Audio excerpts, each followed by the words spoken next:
Alors, quels sont ceux qui veulent l'année suivante, pour la rentrée, anticiper ce qui va se passer? Ou du moins se préparer. En tout cas, les cahiers de vacances, c'est ça. Pour réviser et puis pour anticiper ce qui va... C'est bien ça, hein, Derrick, hein? Voilà, donc on a des enseignants au milieu de nous qui me confirment ça, ça me rassure. Non, vous voulez pas? Ah bon, il y a Marie, il y a quelques-uns. En tout cas, voilà, vous êtes obligés. Vous êtes obligés parce que je vais vous donner ça en tant que berger. Je vous donne du travail pour cet été. Vous voulez bien? Je vais vous proposer quelque chose pour anticiper, pour vous préparer pour la rentrée. Parce que personnellement, je ne veux pas revivre ce que l'on a vécu l'année dernière. Non pas que c'était pas bien, mais parce que Dieu veut nous emmener plus haut, plus loin. Dieu veut pas que l'on redouble la classe que l'on a passée l'année dernière. On a appris, on a acquis quelque chose, on a progressé, mais Dieu ne veut pas que l'on revienne encore en arrière. Non.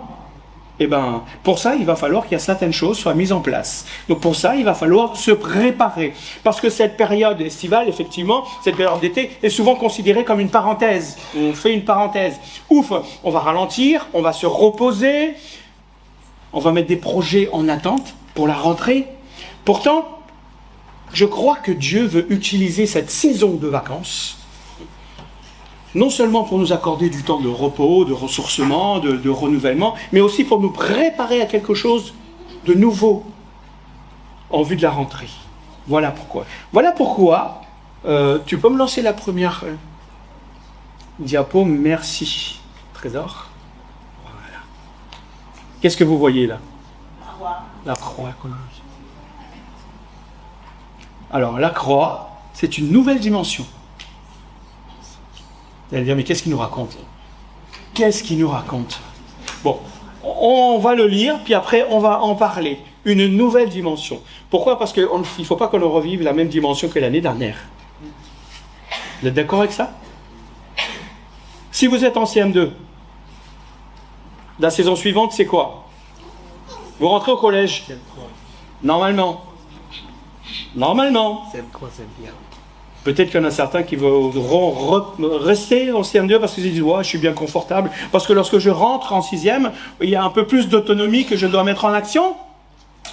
On ne va pas toujours être derrière moi, il va falloir que je fasse mes devoirs tout seul. Bon, accompagné bien sûr, mais c'est le développement de l'autonomie. Alors, on va ouvrir ce texte ensemble. Okay, une nouvelle dimension. Gardez ça bien à l'esprit. Parce que ce sera aussi la rentrée, on va aussi voir ça. Alors, Éphésiens chapitre 3, les versets 14 à 19. C'est Paul qui parle à l'église éphésienne. Il dit, c'est pourquoi, essayez de voir dans ce que je vais vous dire, le titre dont je vais vous parler. C'est pourquoi je me mets à genoux devant le Père, de qui dépendent comme d'un modèle toutes les familles des cieux et de la terre. La famille Coram Deo y compris. Ta famille personnelle y compris. Je lui demande qu'il vous accorde, donc à toutes ces familles, à la mesure de ses glorieuses richesses, d'être fortifiés avec puissance par son esprit dans votre être intérieur. Que le Christ habite dans votre cœur par la foi. Enraciné et solidement fondé dans l'amour, vous serez ainsi à même de comprendre, avec tous ceux qui appartiennent à Dieu, combien l'amour du Christ est large, long, élevé et profond.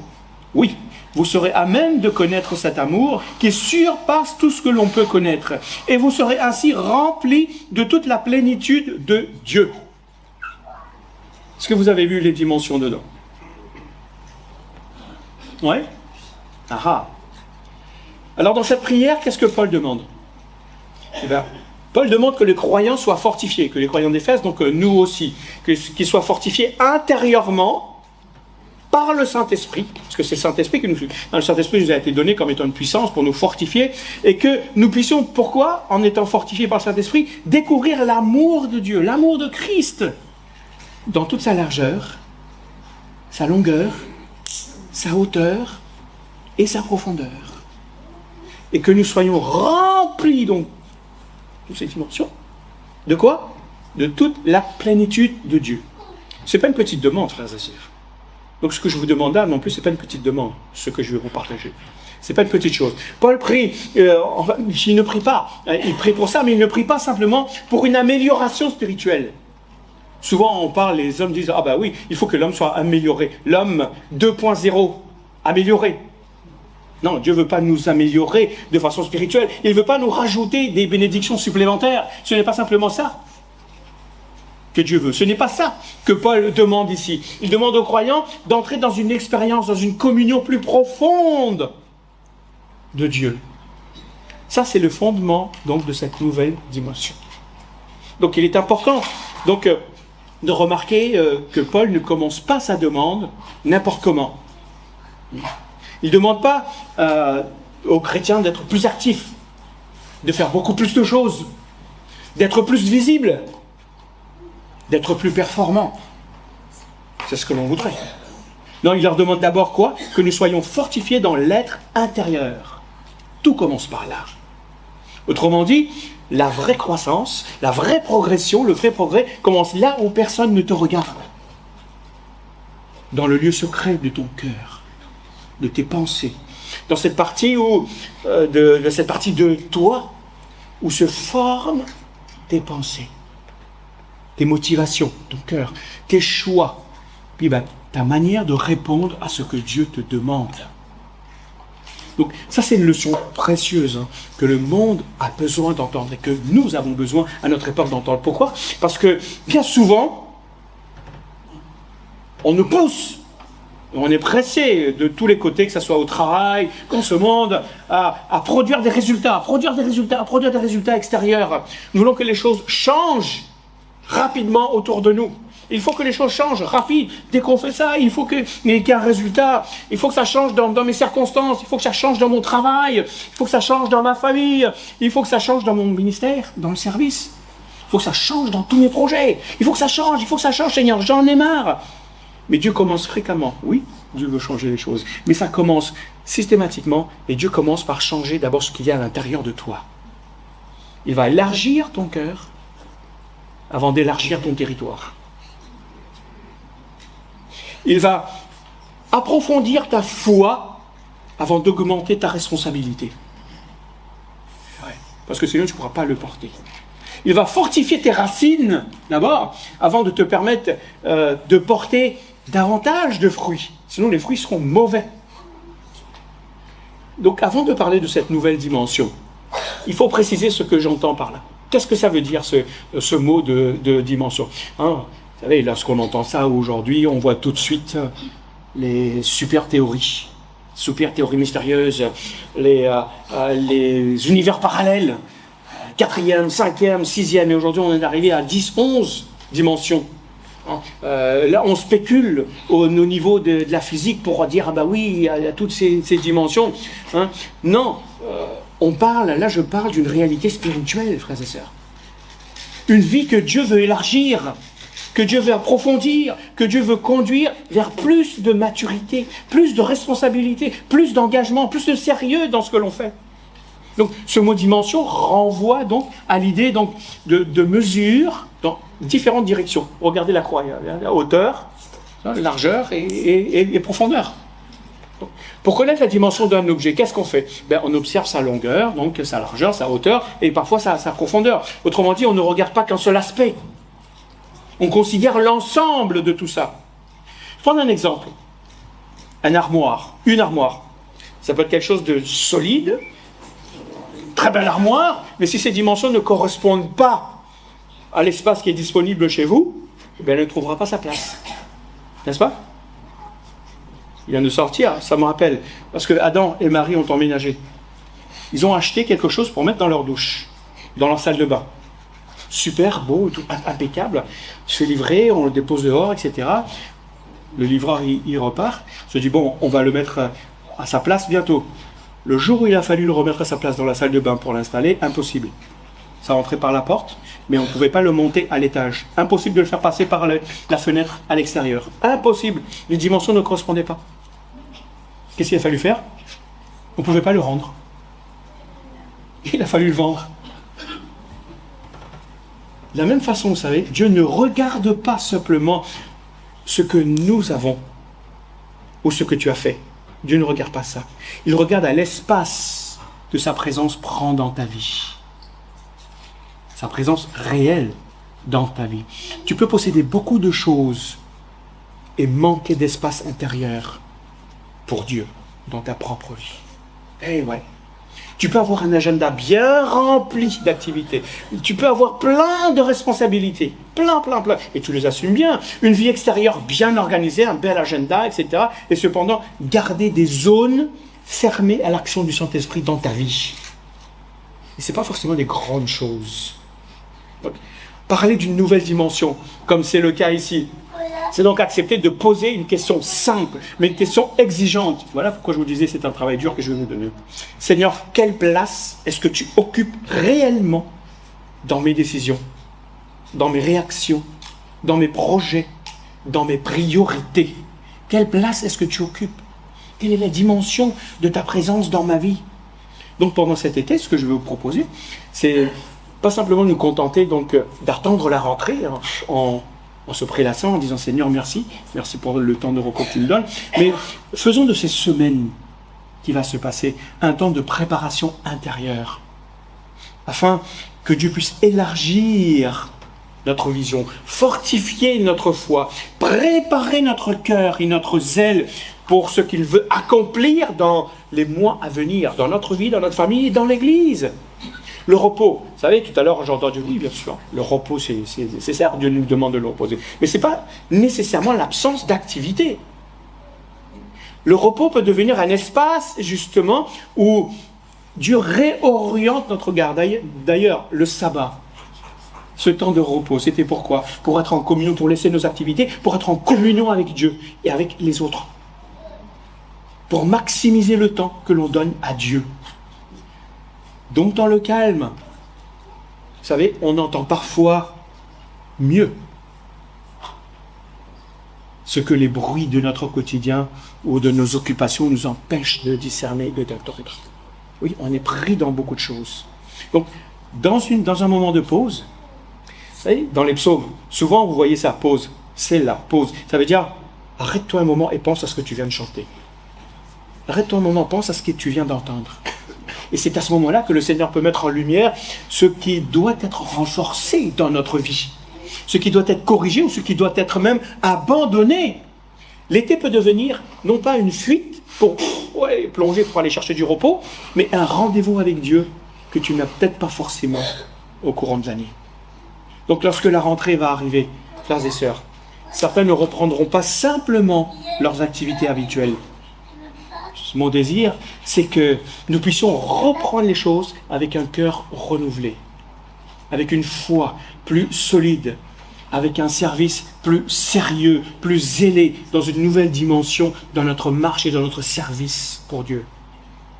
Voilà ce que j'aimerais que l'été puisse servir. Mais vous allez me dire, nouvelle dimension, ok, on entend dans les films, etc., etc. Mais est-ce que la Bible nous parle? Comment est-ce que la Bible nous parle de la nouvelle dimension? Est-ce que la Bible utilise ça? Il faut peut-être clarifier quelques instants ce mot de dimension. Est-ce que cette notion, on la retrouve dans la Bible? Le terme lui-même, on le retrouve très rarement dans la Bible, en fonction des traductions que l'on peut avoir. Donc, mais l'idée, on le retrouve dans toute la Bible, du début jusqu'à la fin. La Bible parle souvent, sans utiliser le mot, de mesure, de longueur, de largeur, de hauteur, de profondeur, de proportion, de quantité, de capacité, ou même parfois de part ou de portion. Ça ne nous montre pas simplement que ce que Dieu fait, ça nous révèle aussi comment Dieu mesure, comment il ordonne les choses, comment il construit, comment il distribue les choses. Dans Lévitique, au chapitre 19, je vous donne cette référence. Dieu demande à son peuple d'être juste dans les paroles et dans les mesures, dans les poids. De ne pas être... Pourquoi, Seigneur, tu donnes ces indications concernant les poids, les mesures, lorsqu'on fait de la transaction, lorsqu'on fait du commerce, etc., etc. Pourquoi? Ce principe nous révèle une vérité spirituelle. Pour Dieu, la mesure est liée à la vérité. Et ouais. Entrer donc dans cette nouvelle dimension ne signifie donc pas paraître plus grand, faire beaucoup plus de choses, mais faire les choses avec beaucoup plus de vérité, de droiture. Cette vérité doit nous rejoindre concrètement dans ce que l'on fait.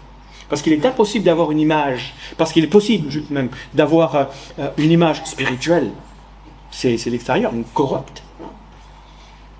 D'avoir un langage qui paraît juste, vous savez, à force de répéter les choses, on peut avoir un langage juste. On peut avoir une apparence fidèle, mais une mesure intérieure qui ne correspond pas du tout à ce que nous montrons de l'extérieur. Dieu, lui, il ne se laisse pas tromper par l'apparence. Il ne se laisse pas impressionner, vous savez, par l'emballage. Nous, on voit l'emballage. Mais Dieu voit ce qu'il y a à l'intérieur de cet emballage. Il regarde le poids réel de notre obéissance. Vous savez, certains, parfois, ils lestaient. Ils mettaient un petit poids au niveau de la balance. Vous savez, les balances Roberval, comme elles existaient avant, avec les deux plateaux. D'un côté, vous mettez le poids, et de l'autre côté, vous mettez la marchandise.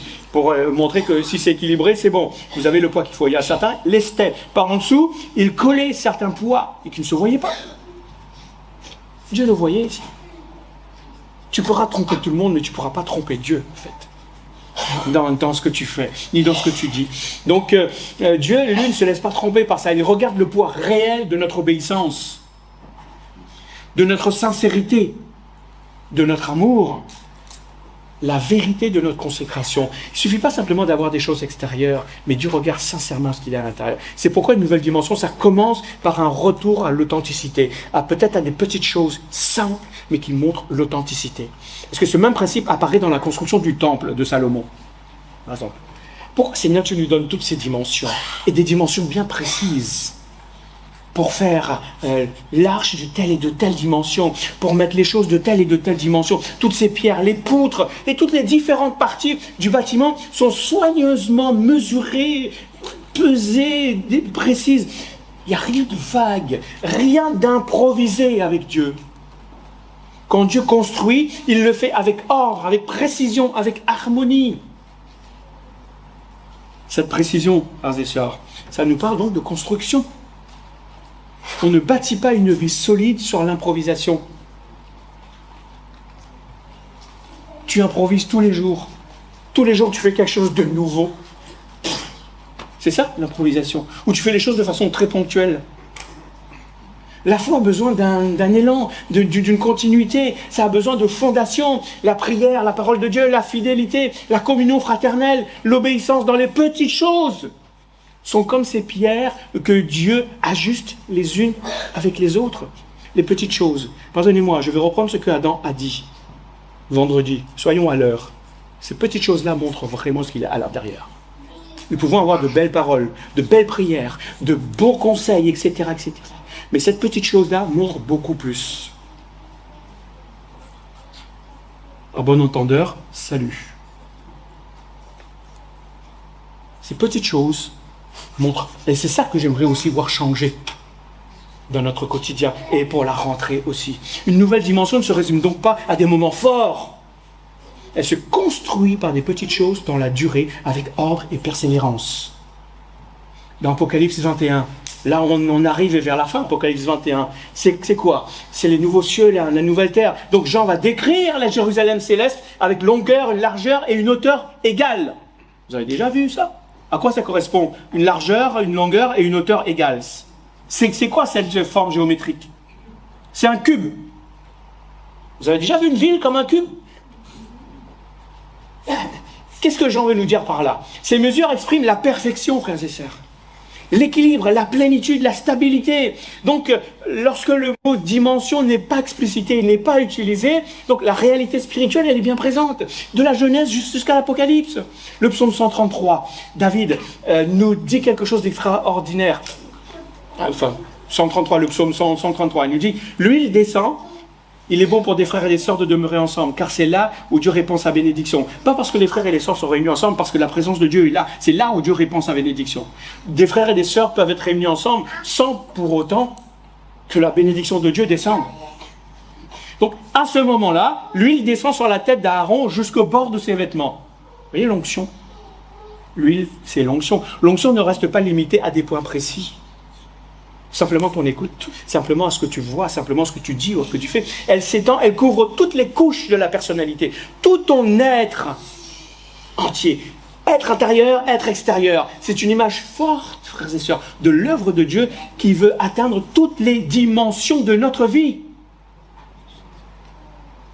Donc, nous avons parfois tendance nous-mêmes à limiter l'action de Dieu à ce qui nous semble le plus urgent. Vous savez, souvent je le dis, ceux qui ne travaillent que dans l'urgence ne travaillent pas sur ce qui est important. Eh oui. Nous lui présentons nos problèmes. Lorsqu'on prie, souvent on présente à Dieu les choses les plus urgentes de notre vie. On lui présente un problème parce que ça arrive là, et l'on veut une réponse tout de suite. On lui présente une attente, une difficulté, et on espère que Dieu intervienne de façon très précise et maintenant. On pourrait même lui dire comment il faudrait qu'il intervienne. Mais Dieu voit beaucoup plus large que ça, frères et sœurs. Dieu ne pense pas comme nous, Dieu ne voit pas comme nous. Il sait que la guérison d'un domaine dans notre vie, que ce soit guérison physique ou guérison de l'âme, ça peut nécessiter la restauration d'autres choses avant. Il sait que notre fatigue spirituelle peut être liée à notre rythme de vie. Ah, frère, prie pour moi, je suis fatigué spirituellement. À quelle heure tu te couches? À quelle heure tu te lèves? Qu'est-ce que tu fais dans ta vie? Commence d'abord par ça. Après, tu verras que ta fatigue spirituelle, elle va diminuer, Dieu va te fortifier. Commence par ces choses-là d'abord. Ton rythme de vie. Seigneur, change mon caractère. Oui, mais toi, tu ne veux pas changer ta réaction. Tes réactions révèlent des blessures qui n'ont pas été guéries. Révèlent des choses à changer. Tes choix pratiques dans le quotidien. Peut-être tu ne le vois pas, mais les autres le voient. Les choix pratiques de ton quotidien influencent ta communion avec les autres et avec Dieu. Tout ça doit changer, frères et sœurs. Nous avons progressé, mais nous devons aller encore plus loin. Donc, si je parle d'une nouvelle dimension, ce n'est pas juste un slogan spirituel que je suis en train de parler. C'est reconnaître que Dieu mesure avec vérité. Il construit dans l'ordre et qu'il donne avec sagesse et qu'il veut étendre son œuvre dans toute notre existence. Donc pendant cet été, vous savez quoi faire maintenant? Chacun, ce n'est pas les autres qui vont examiner votre cœur. Ce n'est pas vous qui allez examiner mon cœur. C'est moi qui dois examiner mon cœur avec le Saint-Esprit, avec l'éclairage du Saint-Esprit. Est-ce qu'il y a des domaines où Dieu veut élargir notre foi, l'affermir? Est-ce qu'il doit corriger certaines habitudes ou certaines façons de penser, certains acquis du passé sur lequel on s'appuie? Le renouveau ne reviendra pas. Ou est-ce que d'autres choses ont pris la place de Dieu? Les places qu'il voudrait occuper encore dans ta vie? Donc je te dis que Dieu ne veut pas simplement rajouter une bénédiction à ta vie, mais il veut transformer toutes les dimensions de ta vie et toutes les dimensions de l'Église. Ça va? C'était ça le premier terme. Donc là, vous avez un petit risque. Donc, une fois que l'on a vu ça, que l'on a vu cette dimension, ce que la Bible parle à travers les Écritures, on va essayer de voir très rapidement les sens possibles de ce mot. Qu'est-ce que ça veut dire et comment est-ce que concrètement ça peut s'appliquer à ma vie? Une dimension, ça peut évoquer, comme je l'ai dit, plusieurs choses. Une mesure, une quantité, une saison, un revêtement ou encore l'ensemble même de ma vie. Ces images vont nous aider. Ces images ne vous concernent peut-être pas, toutes ces images ne vous concernent pas forcément vous tout seul, mais il y a au moins une image qui doit vous concerner dedans, une ou deux. Donc c'est pour vous aider à y réfléchir et à travailler pendant cet été. Donc ces images vont vous aider à comprendre que Dieu ne travaille jamais de manière superficielle. La superficialité, c'est de faire les choses de façon très ponctuelle, une fois de temps en temps. Et quand les choses arrivent, de ne pas penser profondément, pas sur du long terme. Je fais quand ça vient. Lorsqu'il s'agit, lorsque Dieu agit, il agit en profondeur, il touche en profondeur. Il veut, lorsqu'il touche en profondeur, c'est pour créer de la stabilité dans notre vie. Donc Dieu veut travailler sur notre capacité à garder les yeux fixés sur lui et à avancer de façon stable. Alors premièrement,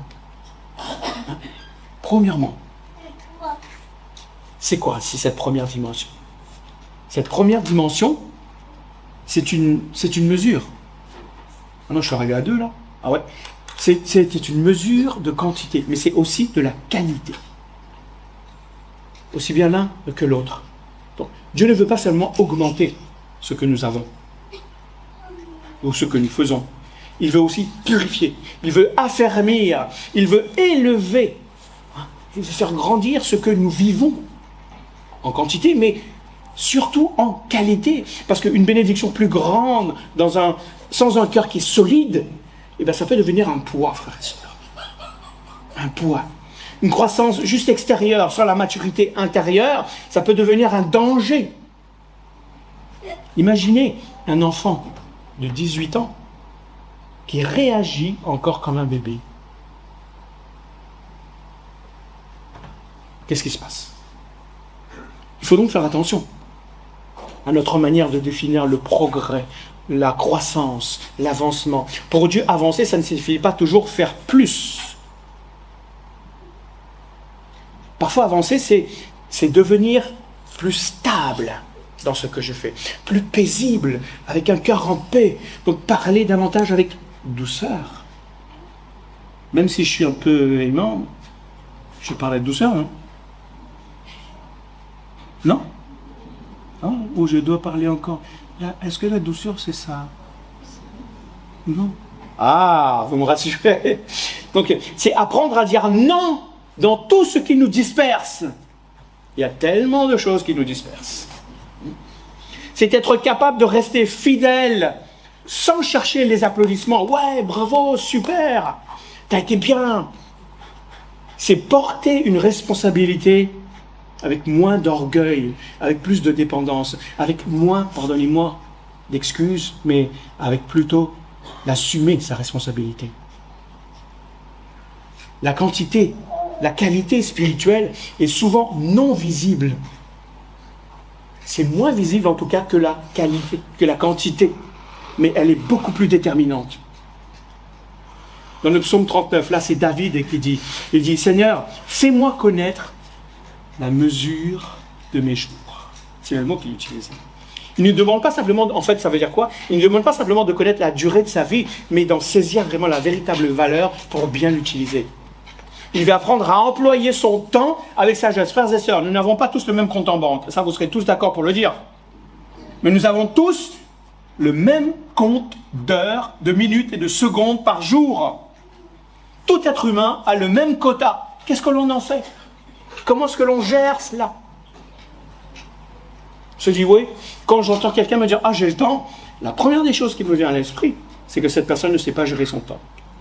Parce que lorsque tu me dis « je n'ai pas le temps », c'est que tu n'as pas su discerner quelles étaient tes priorités. Et l'organiser correctement. Donc il faut apprendre à employer son temps avec sagesse. Ça c'est une prière précieuse pour l'été. Seigneur, apprends-moi à ne pas remplir mon agenda sans remplir mon âme.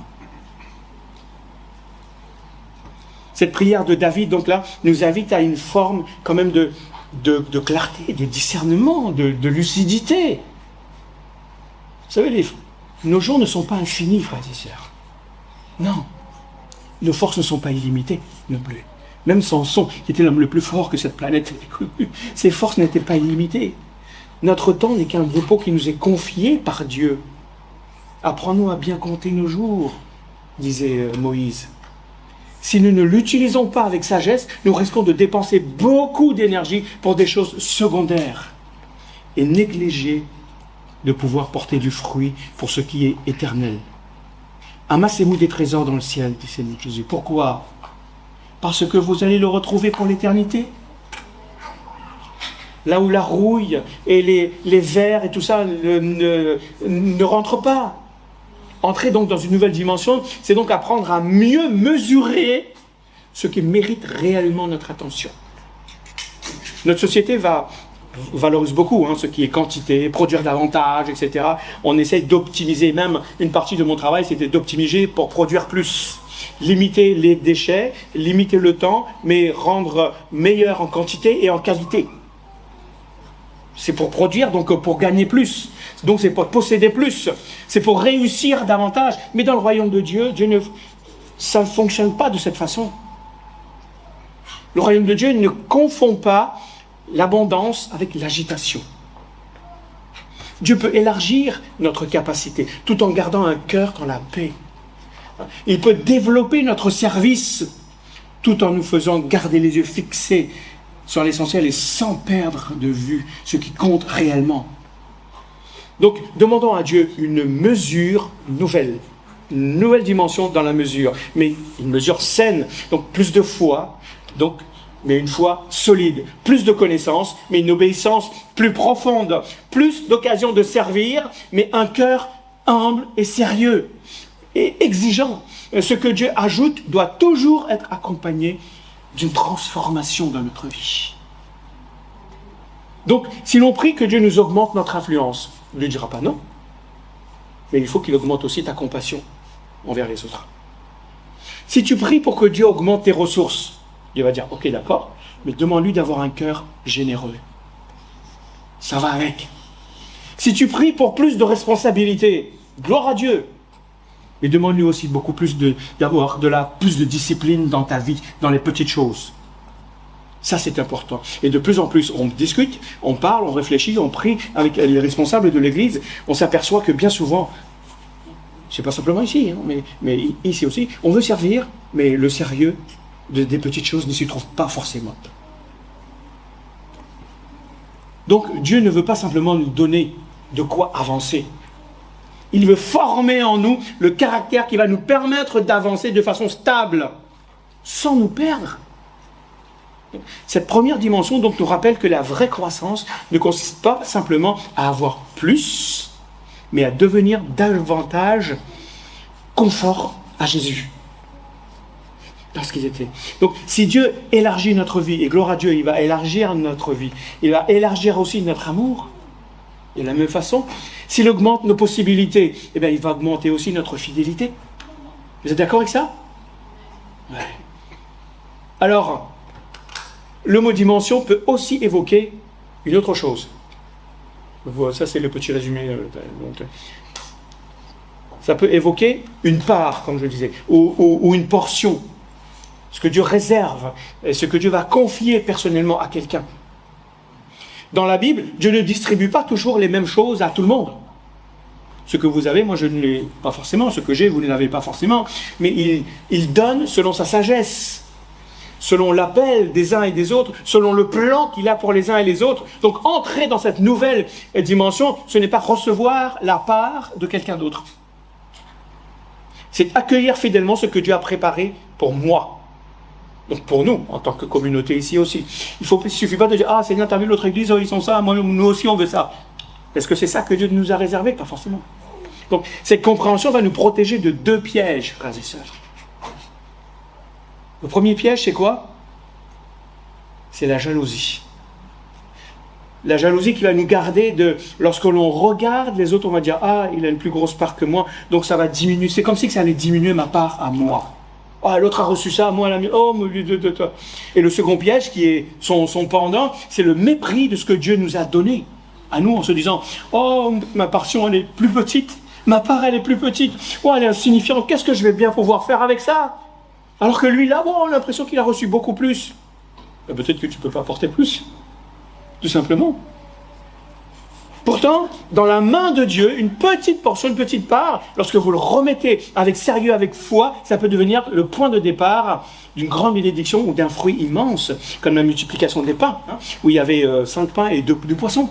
Ou comme la veuve de Sarepta, vous savez, elle avait une poignée de farine et un peu d'huile simplement. Elle disait, je vais utiliser ça, puis après on meurt, on n'a plus rien. Elle a obéi à ce que Dieu lui demandait, elle a remis ça à Élie, elle a fait un gâteau pour Élie, et puis pendant toute la sécheresse, il ne lui a rien manqué, ni de farine, ni de l'huile, ni pour elle, parce qu'elle avait dit pour elle et son fils, mais c'est pour toute sa famille. Ça veut dire qu'elle en avait pour donner aux autres. Donc, la parabole des talents aussi illustre également cette vérité. Vous le connaissez. Le maître confie 5 talents à l'un, 2 talents à un autre, et puis un seul à un troisième. Les quantités sont différentes. Mais chacun reçoit quelque chose. Ça, c'est les mines. 10. 10, 5 et 3. Mais dans la parabole des talents, c'est 5, 3 et 5, 2 et... Donc le sujet principal, c'est quoi? Même dans ces deux-là, dans ces deux paraboles.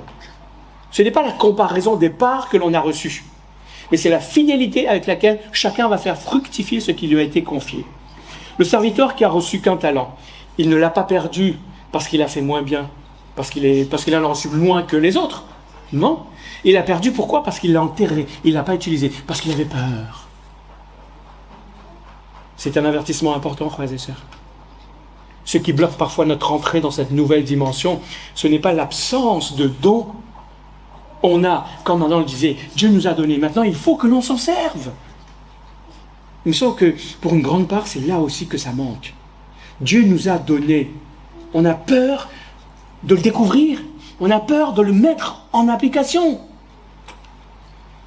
La peur nous pousse à cacher ce que Dieu nous a déjà donné. On regarde ce que les autres ont, nos yeux sont fixés sur ce qui pourrait nous manquer, sur ce que l'on n'a pas, sur ce que les autres ont, mais pas sur ce que Dieu nous a donné. La fidélité commence justement lorsque l'on cesse d'attendre les conditions idéales pour faire quelque chose. Il n'y aura pas de conditions idéales, frère et sœur. Ce que tu as, tu peux l'utiliser dès maintenant. Donc on attend. Souvent on attend une nouvelle dose de révélation, mais on néglige ce que l'on a déjà reçu. On demande à Dieu d'ouvrir une grande porte devant nous. Seigneur, ouvre une grande porte, alors qu'il appelle d'abord à être fidèle dans les petites responsabilités. Pourtant, ce que Dieu donne, même lorsque cela semble petit et modeste, ça peut devenir fécond. Alors, utilisons-le et plaçons-le entre les mains de Dieu, parce qu'il y a une puissance spirituelle, frères et sœurs, dans la fidélité discrète dans les petites choses. Celui qui est fidèle dans les petites choses, on lui confiera les grandes. Mais les grandes, ça sera où? Non seulement ici-bas, frères et sœurs, mais dans l'éternité. Si tu es fidèle dans ce que Dieu te donne ici-bas, dans l'éternité, tu en confieras des plus grandes. Il y a une puissance spirituelle dedans. Donc, servir quand personne ne te voit, c'est plus difficile. Prier quand personne ne t'entend ou ne t'applaudit. Te sentir même encouragé sans que cela soit reconnu. Persévérer dans une responsabilité même modeste. Tout cela compte devant Dieu. Donc, nous mesurons souvent, nous, êtres humains, la valeur d'une activité à sa visibilité. Ah oui, c'est visible.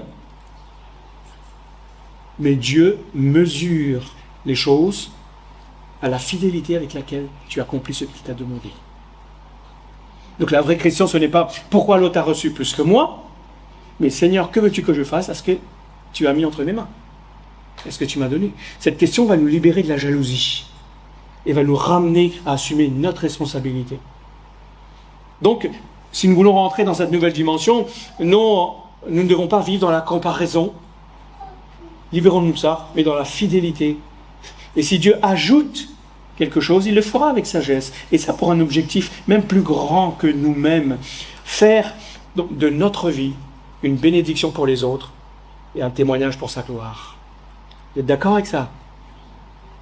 Là, une troisième dimension, ça peut parler d'une saison, frères et sœurs. Dieu agit souvent selon le temps et des temps particuliers. Il y a une saison pour semer, une saison pour attendre, une saison pour récolter, une saison pour grandir, une saison pour quitter, une saison pour recommencer. Reconnaître cette nouvelle dimension, c'est discerner ce que le Seigneur est en train d'ouvrir devant nous. Cette nouvelle étape de la rentrée pour nous. Frères et sœurs, moi je oui. Donc nous devons tous aller de l'avant. Voilà pourquoi je vous parle de cette façon. Il est possible, vous savez, de manquer une saison parce que l'on est attaché à la précédente. Ouais, ce que l'on a vécu, c'est super, Seigneur, on veut revivre ce que l'on a vécu. Les temps de jeûne et de prière, tu nous as fortifiés, on veut revivre ça. Donc on est attaché à ça. Merci Seigneur pour ça. Ne faisons pas comme, pour reprendre l'exemple qu'Adam disait tout à l'heure, le peuple d'Israël qui a quitté l'Égypte, ils étaient super contents, une fois qu'ils ont franchi, ils ont loué, etc. Mais dès que les premiers problèmes arrivaient, ils étaient attachés à leurs concombres, à leurs courgettes, à tout ce qu'ils mangeaient là-bas. On continue de fonctionner avec d'anciens réflexes. Continue de porter d'anciens combats, d'entretenir toujours d'anciennes peurs en nous. Alors que Dieu nous appelle d'avancer. Ça n'a pas été le thème de l'année qui vient, de l'année précédente. Donc, discernons, apprenons à discerner la saison que Dieu demande. La saison que Dieu va ouvrir devant nous avec une écoute attentive. Il ne s'agit pas de changer juste pour changer, frères et sœurs. Ok, l'année derrière est passée, c'est bon, hier c'était hier, demain ça sera demain. Allez, on va changer simplement pour changer. Non, mais il faut reconnaître le temps et les mouvements du Seigneur, parce qu'à chaque changement, il y a une transformation. Ésaïe 43. dans ce passage-là, Dieu dit, ne pensez pas aux événements passés. Voici, je fais toutes choses nouvelles. Le Seigneur ne nous demande pas d'oublier notre histoire ou de nier ou de dire, non, ça ne vaut rien, mais de ne pas rester prisonnier de notre histoire. Il y a des bénédictions à recevoir, de nouvelles bénédictions avec reconnaissance. Il y a des habitudes à quitter pour rentrer dans cette nouvelle dimension qu'il a déjà préparée. Certaines personnes restent constamment et pendant trop longtemps prisonnières de leurs échecs du passé, d'une blessure, d'une déception ou même d'une réussite passée, comme vous disiez.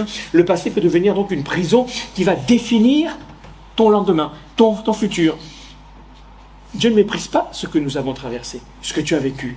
Mais il refuse que ton passé t'enferme pour l'avenir, que ton passé détermine complètement ce que tu vas vivre et devient le maître de tes choix pour demain. Sa grâce ouvre toutes les possibilités d'un nouveau recommencement, d'une nouvelle dimension pour toi. Donc, Dieu promet d'ouvrir un chemin dans le désert. Maintenant, pourquoi il le fait? Un chemin où va jaillir des fleuves dans la solitude, parfois. Là où tu ne vois qu'un terrain, qu'un territoire sec ou fermé, il va tracer une direction. Là où tu peux percevoir que de la stérilité dans ce que tu fais, dans ton service peut-être, Dieu va faire couler la vie. Une nouvelle dimension. Le désert, ce n'est pas toujours le signe où Dieu t'a abandonné, où Dieu t'a oublié. Non, dans la Bible, le désert devient l'endroit où l'on rencontre Dieu. C'est un lieu de formation, un lieu de dépouillement, un lieu de révélation. Donc, c'est dans le désert que certaines dépendances vont tomber, que certaines illusions vont disparaître, ou que c'est ce qui va être le plus important pour toi dans le désert, c'est la vie. Quand tu es dans le désert, c'est pas ton bon lit qui compte le plus. C'est ta vie. C'est de rester en vie. C'est ça le plus important. Tu as beau avoir les plus belles bagues, la plus belle des voitures, dans le désert, ça te servira strictement à rien. C'est la vie qui compte. Donc c'est l'essentiel. Toutes tes illusions vont disparaître. Donc et c'est là où la voix de Dieu devient précieuse. Pourquoi Osée disait, Dieu disait dans Osée, dis à mon peuple, je vais t'emmener dans le désert afin de parler à ton cœur. Parfois Dieu est obligé de nous emmener dans le désert pour qu'on puisse l'écouter. Donc si Dieu promet d'ouvrir un chemin même dans ce désert, ça ne signifie pas que ça sera une saison aride, mais ça sera un lieu de passage et de fécondité nouvelle. Donc les saisons de Dieu ne sont pas simplement des périodes du calendrier. Lorsque je parle de saison, ce n'est pas simplement le calendrier, ce sont des temps de visitation qui transforment, qui nous transforment, transforment ton service, transforment ton appel, transforment ta famille. Une nouvelle saison, ça commence par un changement. Ça peut commencer par un changement peut-être visible, mais souvent par une parole qui au préalable a été déposée dans ton cœur. Une paix qui a été retrouvée, une direction qui est plus précise, que Dieu a commencé à entrouvrir dans tes pensées. Donc l'été, frères et sœurs, ça peut devenir une période de transition, une saison de transition. Donc, pendant que le rythme va ralentir, ne multipliez pas les rythmes. Souvent, je dis ça pendant l'été, vous en profitez pour aller visiter tellement de choses que vous rentrez, vous êtes plus crevé qu'avant. Je ne dis pas qu'il ne faut pas les visiter, il ne faut pas en profiter, mais prenons du temps pour voir, Seigneur, voilà, quel est le rythme que tu voudrais? Là, je suis dans cette nouvelle saison, parce que Dieu peut parler, Dieu veut parler. Donc demandons-lui, Seigneur, là, qu'est-ce que tu veux? Quelle est la saison dans laquelle tu veux que je vive maintenant? Dans quoi tu veux m'entraîner? Qu'est-ce que tu veux m'apprendre maintenant? Qu'est-ce que je dois laisser derrière moi pour cette rentrée? Quelle direction est-ce que tu veux ouvrir devant moi pour cette rentrée? Ces questions doivent être posées non pas avec inquiétude ou avec peur, mais plutôt avec confiance, parce que Dieu est un Dieu qui nous conduit. Il conduit ses enfants, et lorsque Dieu conduit ses enfants, ce n'est pas pour les perdre, mais plutôt pour les faire grandir. Même lorsqu'il va te demander de lâcher quelque chose, c'est parce qu'il prépare d'autres choses pour toi. Même lorsqu'il ferme une porte, c'est parce qu'il est en train soit de te préserver d'un danger, soit d'ouvrir, de te préparer pour entrer dans une autre porte, t'orienter sur une autre direction. Donc laissons Dieu préparer notre cœur pendant cet été. C'est ça, donc une saison, voilà, on a discerné une nouvelle direction. Ensuite, un revêtement. Ça aussi, c'est une dimension. Un revêtement. C'est quoi un revêtement? Dans la Bible, le revêtement représente ce que Dieu dépose sur une personne pour l'équiper. le fortifier. C'est pour le rendre capable d'accomplir ce qu'il lui a confié. Lorsque Dieu appelle quelqu'un, lorsque Dieu confie une mission à quelqu'un, il ne nous montre pas simplement une direction, il ne va pas te montrer simplement voilà une direction, voilà ce que tu dois faire, voilà une direction dans laquelle tu dois avancer. Il va aussi te donner la grâce et le nécessaire pour marcher. Parce que Dieu te donne une mission, il te donne aussi la provision qui va avec. Cette idée de revêtement est essentielle, frères et sœurs. Parce que beaucoup de croyants se découragent en regardant simplement à ce qu'ils sont capables de faire, à leurs limites. Ils voient qu'ils ne savent pas grand-chose, ils ne savent pas faire, ils n'ont pas beaucoup de connaissances dans le domaine. Il y a des choses ceux qui n'ont pas encore pour accomplir ça. En fait, on regarde encore une fois ce qui nous manque, mais l'appel de Dieu n'est jamais fondé sur nos ressources naturelles. Dieu ne nous appelle pas parce que nous sommes les meilleurs ou parce que nous avons beaucoup de capacités. Dieu nous appelle et nous donne les capacités. Le Seigneur va revêtir ta faiblesse par une force. C'est lorsque je suis faible que je suis fort. Amen. C'est quand ma bouche hésite que sa parole remplit ma bouche, comme Moïse. C'est quand j'ai un cœur craintif que je peux trouver du courage en lui, comme Pierre. N'est-ce pas?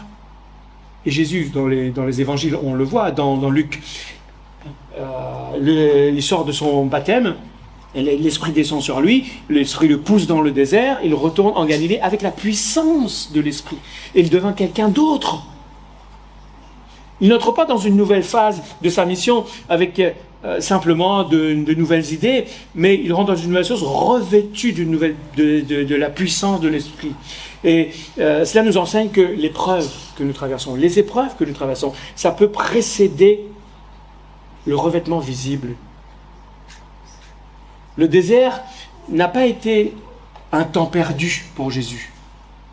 Non, c'était un lieu de consécration, un lieu de victoire et de préparation.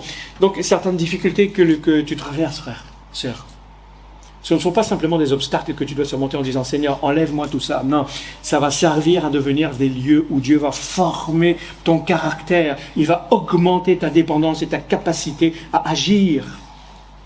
Si tu veux éviter cela, tu resteras faible.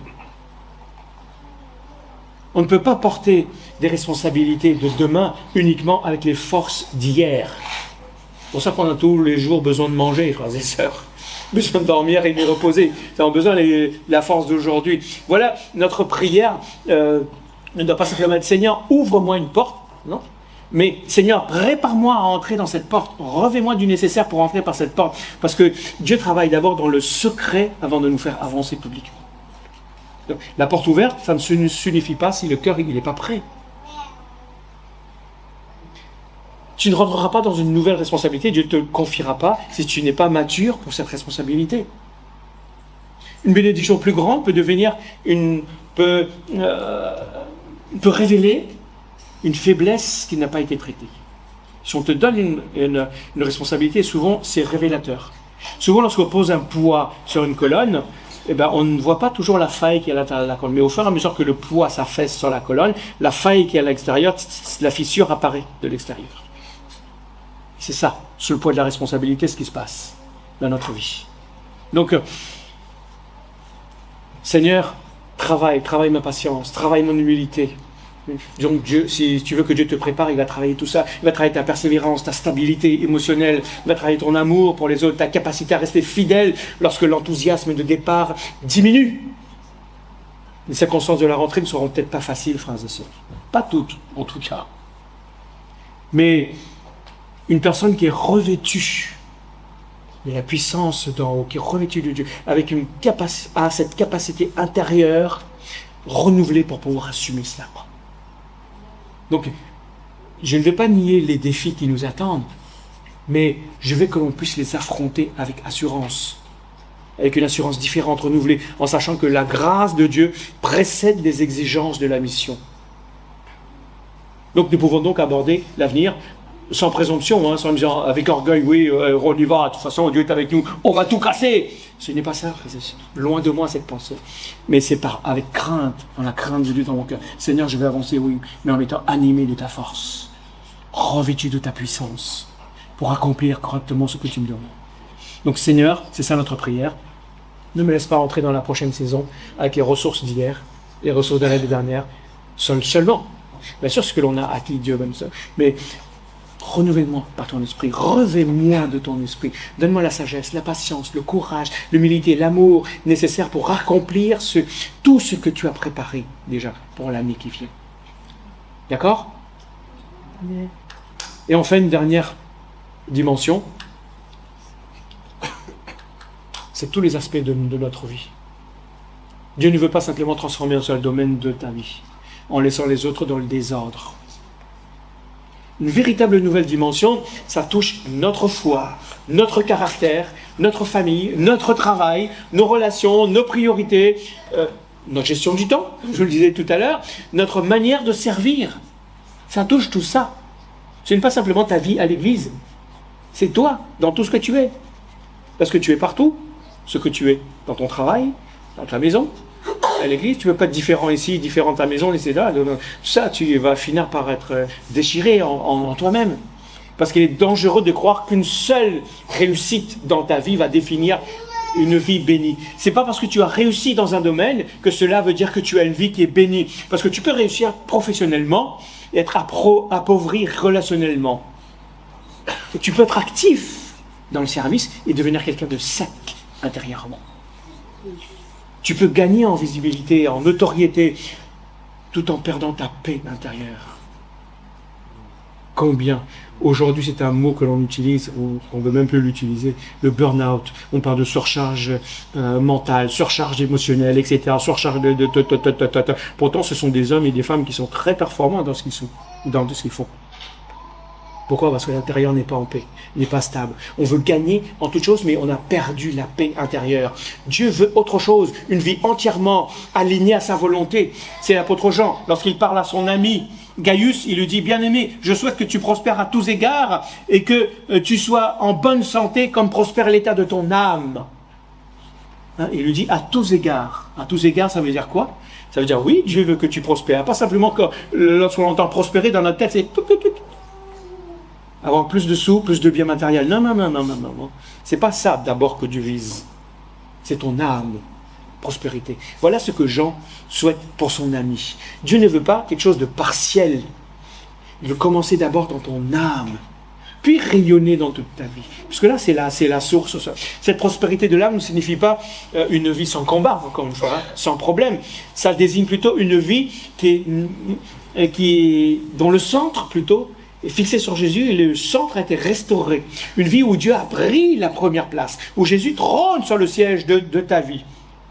Ce n'est pas toi qui sièges et Jésus il est à côté et tu lui demandes son avis de temps en temps dans ce que tu veux faire. Non, lui doit siéger sur le trône. C'est lui qui doit te dire ce que tu dois faire. Pas l'inverse. Donc, lorsque ton âme prospère, ta manière de parler doit changer. Souvent, j'ai entendu plutôt, j'entends, les gens, leur discours change en fonction de l'environnement où ils sont. Parce qu'ils sont à l'église, ils ont un langage spirituel. Parce qu'ils sont avec des collègues qui sont un petit peu dépravés. Ils ont un langage qui est complètement dépravé. Ils parlent comme leurs collègues, comme les gens du monde. C'est différent, n'est-ce pas? Ça, c'est du concret, frères et sœurs. Ça fait partie des domaines de notre vie. Dieu ne veut pas que les choses soient dissociées. Donc, on a tendance à dire dans notre vie, oui, il y a un domaine pour Dieu, ça c'est pour Dieu, il y a un autre domaine pour la vie de famille, il y a un autre domaine pour les projets, il y a un autre domaine pour le travail, il y a un autre domaine pour nos inquiétudes. Mais le Dieu trône sur toutes ces choses dans ta vie. Sinon, il nous invite à lui ouvrir toute la maison, toutes les pièces de la maison. Il ne veut pas être simplement le maître d'une pièce. Il veut mettre de l'ordre là où il y a de la confusion. Il veut mettre de la paix là où il y a de la tension dans ta vie. Il veut mettre la vérité là où il y a des compromis. Donc, laisse Dieu rentrer dans ta maison. Laisse-le. Ça peut être inconfortable, oui. Ça peut te ramener la honte, la confusion. Imaginez, souvent je me dis ça, et ça je le vois lorsqu'on va recevoir du monde à la maison, ma femme elle nettoie partout, etc. Pourquoi? Parce que imagine que quelqu'un vient à l'improviste et qu'il y a du désordre dans ta maison.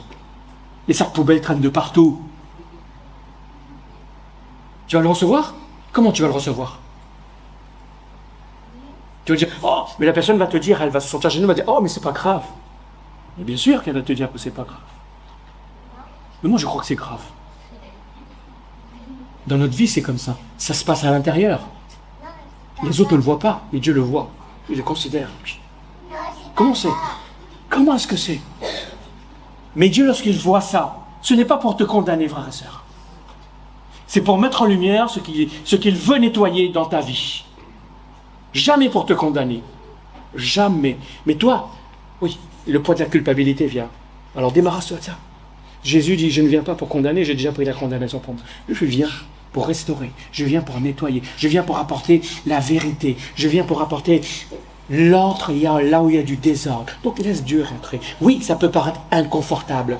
Il peut, si tu gardes peut-être certaines choses fermées, une rancune, la peur, une habitude, une certaine fatigue, une manière de contrôler les choses, une zone de compromis que tu ne veux pas.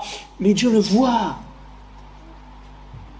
Donc sa vérité va t'emmener d'abord dans l'humilité. Non pas pour te détruire, mais pour te relever et t'estaurer. Donc cette croissance, frères et sœurs, ça suppose de faire des choix concrets dans notre vie. Il faut peut-être réorganiser notre temps, rétablir nos priorités, reprendre une discipline spirituelle, demander pardon, poser des limites, prendre soin de notre corps, honorer davantage notre famille ou retrouver un service plus simple mais plus sincère et authentique. La spiritualité biblique, ce n'est jamais détaché de la vie réelle. Si Dieu touche tous les aspects de notre vie, pendant cet été, la rentrée, frères et sœurs, ne révélera pas simplement quelque chose de meilleur, ou quelque chose d'amélioré, mais une nouvelle dimension. D'abord dans notre vie. Ça va manifester une vie qui est davantage alignée avec les priorités, plus justes, et une présence de Dieu plus réelle dans chaque domaine de notre vie. Je vais peut-être en demander aux frères et sœurs qui ont été désignés pour préparer la scène de venir, et je termine tout simplement avec ça. C'est que, si je reviens au texte que l'on a lu au début, dans Éphésiens, Paul prie afin que les croyants soient capables de comprendre avec tous les saints quoi? La largeur, la longueur, la hauteur et la profondeur de l'amour de Christ et qu'ils soient remplis de toute la plénitude. Paul ne choisit pas simplement une image. Il multiplie les directions pour nous faire saisir que l'amour de Dieu dépasse toutes les catégories habituelles, tout ce que l'on peut penser. Sa largeur nous rappelle un amour qui accueille plus largement que nos propres préjugés et notre propre jugement. Sa longueur nous montre qu'il demeure fidèle au-delà de nos saisons, nous qui changent. Les périodes de notre vie changent, mais lui ne change pas.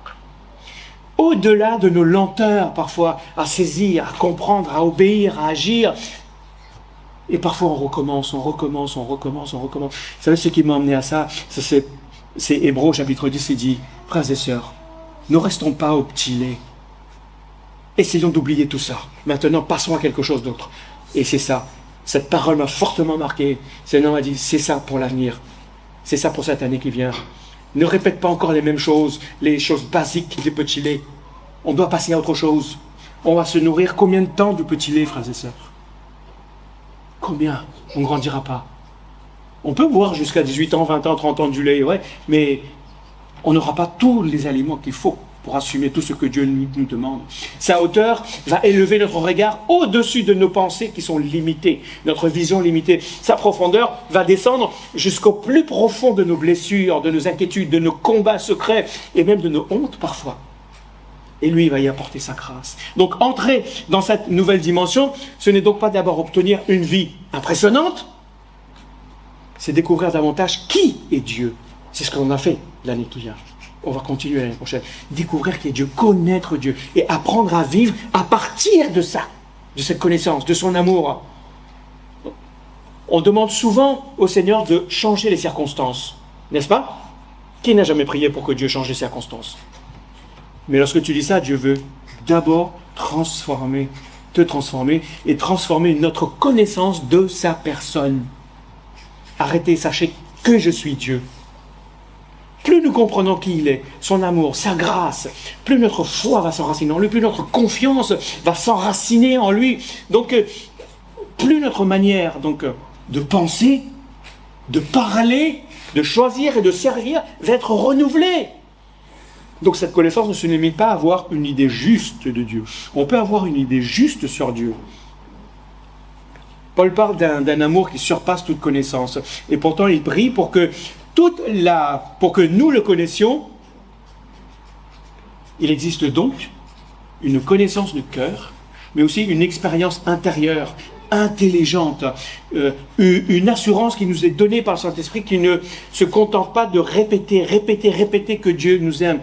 On est tous capables de répéter certaines vérités sur la parole de Dieu, des choses justes. Mais apprendre à les vivre concrètement dans cette vérité que l'on vient de dire, dans cette nouvelle dimension, c'est une étape supérieure. C'est pourquoi Paul prie à genoux. Regardez, cette posture rappelle qu'aucune nouvelle dimension ne s'obtient par nos seules forces. On ne se remplit pas soi-même de la plénitude de Dieu. On ne peut pas. On reçoit ces plénitudes. On s'ouvre devant Dieu avec humilité. On laisse le Saint-Esprit entrer, nous fortifier. Le Saint-Esprit qui est déjà là. On l'accueille, on dit, Seigneur, prends toute ta place, prends toute la dimension. Viens, s'il faut consoler, console. Si tu veux me convaincre, convainc. Mais conduis ma vie, conduis ma vie. Et là, notre prière change. Notre prière change aussi. Au lieu de lui demander certaines choses pour notre extérieur, on va lui demander des choses pour l'intérieur. Les dimensions humaines vont rencontrer les dimensions infinies de Dieu. Donc dans cet été, frères et sœurs, ne vivons pas cette période comme une simple pause, mais comme une préparation intérieure.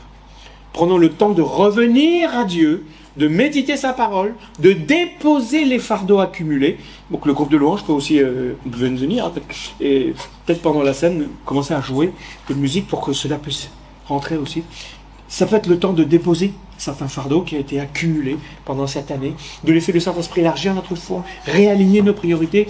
Alors, lorsque la rentrée arrivera, nous ne reprendrons pas simplement nos activités, tout simplement, mais on le reprendra avec plus de zèle, d'énergie.